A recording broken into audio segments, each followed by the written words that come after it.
आज हम लोग एटॉमिक मास और atomic number, molar mass, solution, concentration of solution, इन सब के बारे में जानते हैं। सबसे पहले जानते हैं एटॉमिक नंबर के बारे में। किसके? Atomic number. एटॉमिक नंबर क्या होता है?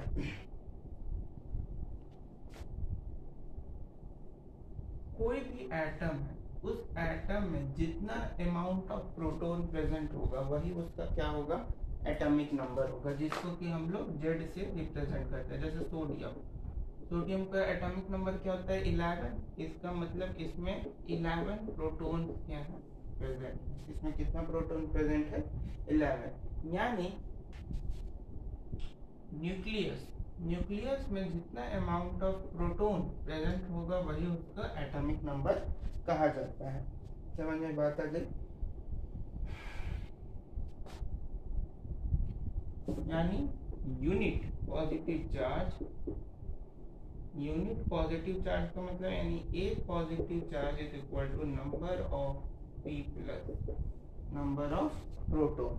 एटम जो होता है वो इलेक्ट्रिकली न्यूट्रल होता है, यानी और न्यूट्रल क्यों होता है? क्योंकि जितना अमाउंट ऑफ E प्लस होगा उतना ही अमाउंट ऑफ E माइनस होगा। इसीलिए एटम क्या होता है? Number of proton is equal to number of electron, इसलिए एटम इलेक्ट्रिकली न्यूट्रल। एटम क्या होता है? न्यूट्रल होता है। एटम न्यूट्रल होता है। बात समझ में आ गई? तो Z इज इक्वल टू क्या हो जाएगा? Z is equal to P plus is equal to E। लेकिन ये जो होगा ना, ये जो फॉर्मूला है केवल आइसोलेटेड एटम्स के लिए, जो आयंस होते हैं उन पे ये एप्लीकेबल नहीं होगा। ये किसके लिए होता है? आइसोलेटेड एटम्स के लिए केवल ये फॉर्मूला एप्लीकेबल है। Only for isolated atoms, not for ions. Ions के लिए एप्लीकेबल नहीं है। बाकी कि जितने तरह के एटम हैं उन सब के लिए ये वाला formula Z is equal to P plus is equal to E minus ये एप्लीकेबल है। जैसे एक एग्जांपल से समझाते हैं। जैसे नाइट्रोजन है, नाइट्रोजन को कितना होता है? 7। 1s2 2s2 2p3 यही होगा। अब इसमें नाइट्रोजन में इसका एटॉमिक नंबर कितना है? Z is equal to 7, P plus is equal to 7, यानी E माइनस भी कितना होगा? 7। E माइनस भी 7, P प्लस भी 7, Z भी 7। तो इसका वैलेंसी क्या हो जाएगा? वैलेंसी में हम लोग किसको देखते हैं? इलेक्ट्रॉन को। वैलेंसी में किसको देखते हैं? इलेक्ट्रॉन को।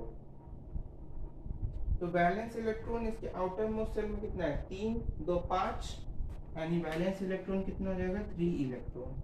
अब कैसे पता चलता है वैलेंसी कैसे पता चलेगा? देखो बताते हैं।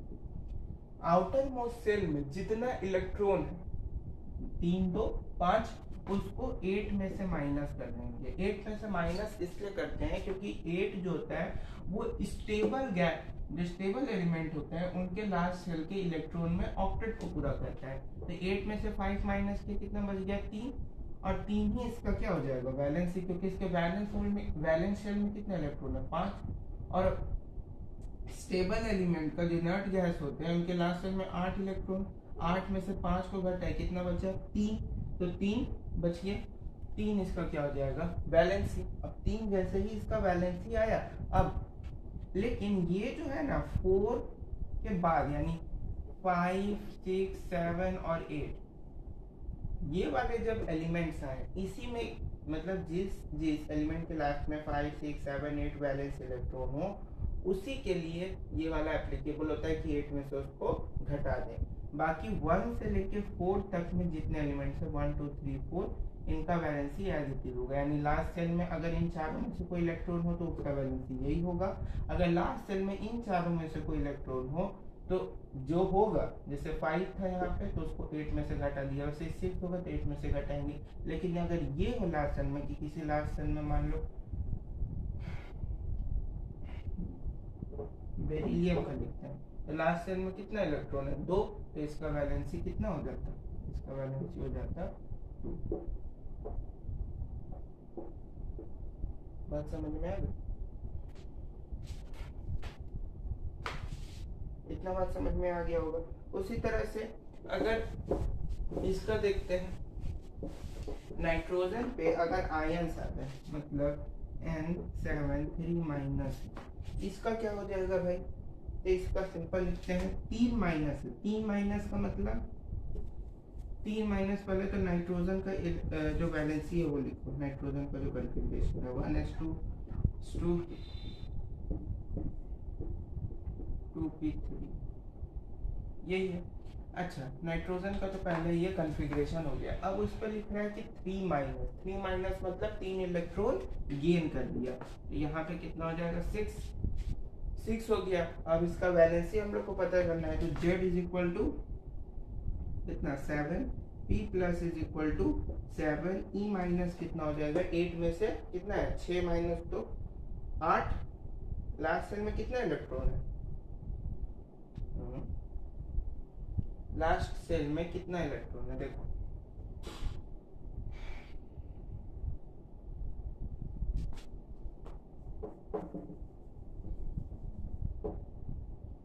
दो इलेक्ट्रॉन है। लास्ट सेल में कितना इलेक्ट्रॉन है? 2। अच्छा, ये 2 कैसे हुआ बताते हैं। यहाँ पे ये 6 कैसे आया? जब ऐसे इसका वैलेंसी कितना होना चाहिए नाइट्रोजन का? नाइट्रोजन का ऐसे वैलेंसी कितना होता है? 3। नाइट्रोजन का 3 होता है। ये 6 तो तब आया जब आयंस इसमें ऐड हुए, नहीं तो इसके पहले तो यहाँ पे 3 ही था ना, 3 था।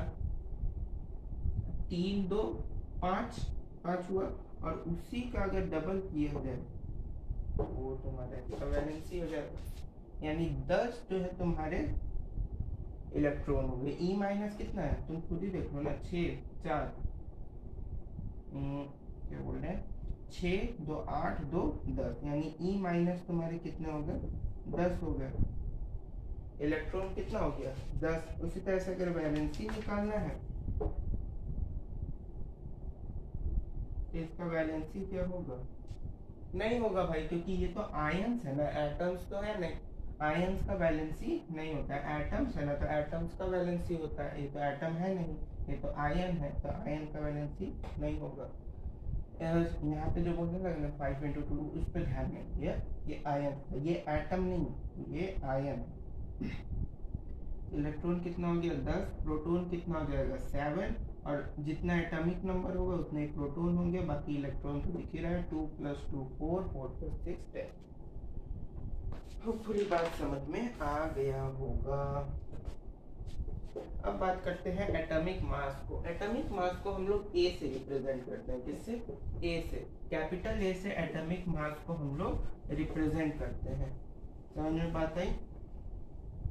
एटॉमिक मास का मतलब होता है कि जितना प्रोटॉन है और जितना न्यूट्रॉन है उन दोनों का सम। एटॉमिक मास जिसको कि कैपिटल ए से डिनोट किया जाता है, न्यूक्लियस के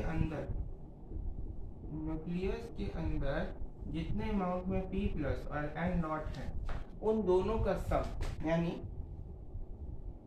P प्लस और N नॉट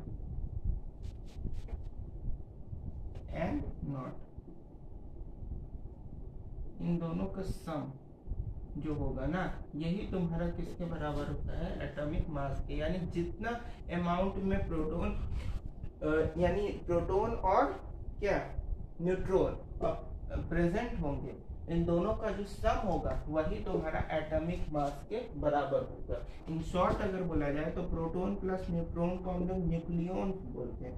तो न्यूक्लियॉन्स जो होगा इनका जो सम होगा यही तुम्हारा एटॉमिक मास के बराबर होगा। न्यूक्लियॉन्स का जो सम होगा वो तुम्हारा एटॉमिक मास के बराबर होगा।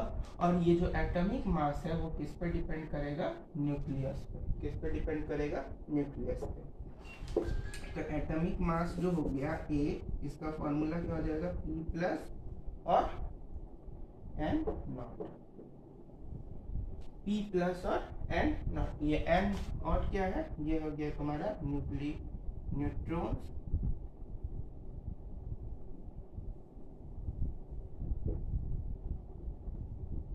न्यूट्रॉन, ये हो गया प्रोटॉन और ये हो गया एटॉमिक मास।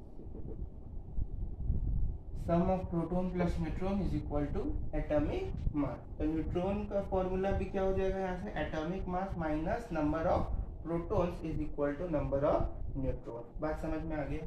तो इतना था एटॉमिक मास के बारे में। तीसरा चीज बताना है हमको सोल्यूशन। सोल्यूशन जो होता है ना वो एक होमोजेनियस मिक्सचर होता है। सोल्यूशन क्या होता है, एक होमोजेनियस मिक्सचर होता है जिसमें कंपोनेंट्स विजिबल नहीं होते हैं, सिंगल फेज में एग्जिस्ट करता है और आइसोट्रॉपिक नेचर का होता है। पार्टिकल्स जो होते हैं वो बहुत कम, पार्टिकल साइज जो होता है ना इसमें सोल्यूशन में जो पार्टिकल का साइज है वो 100 नैनोमीटर से भी कम होता है, जिसको हम लोग इवापोरेशन, वेपराइजेशन और डिस्टिलेशन प्रोसेस के थ्रू सेपरेट कर सकते हैं। बात समझ में आ गई? अच्छी बात है। अब एक चीज और यहाँ पे समझते हैं, सॉल्यूट और सॉल्वेंट। सॉल्यूट और सॉल्वेंट में प्रॉब्लम कंफ्यूजन आता है। सॉल्यूट और सॉल्वेंट को समझो। Solvent, solute. सॉल्वेंट जिसका क्वांटिटी ज्यादा, मोर। सोल्यूशन में जिसका क्वांटिटी ज्यादा हो, मोर इन सोल्यूशन, उसको सॉल्वेंट बोलते हैं। सॉल्यूट लेस इन सोल्यूशन, जिसका क्वांटिटी सॉल्यूशन में कम हो वो सॉल्यूट, जिसका क्वांटिटी सॉल्यूशन में ज्यादा हो सॉल्वेंट। कम वाले को सॉल्यूट, ज्यादा वाले को सॉल्वेंट। बात समझ में आई? आगे देखिए क्या, जैसे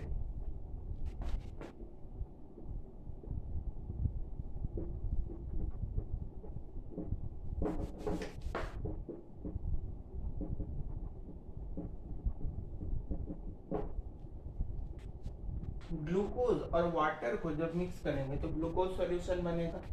मान लो इसमें ग्लूकोज हम लिए 20 ग्राम और वाटर लिए 80 ग्राम, तो टोटल ग्लूकोज सॉल्यूशन 100 ग्राम बनेगा। तो इसमें सॉल्यूट क्या हो गया, ग्लूकोज, क्योंकि ये कम है सॉल्यूशन में, और सॉल्वेंट क्या हो गया, वाटर, क्योंकि ये ज्यादा है सॉल्यूशन में। बात समझ में आ गई? बस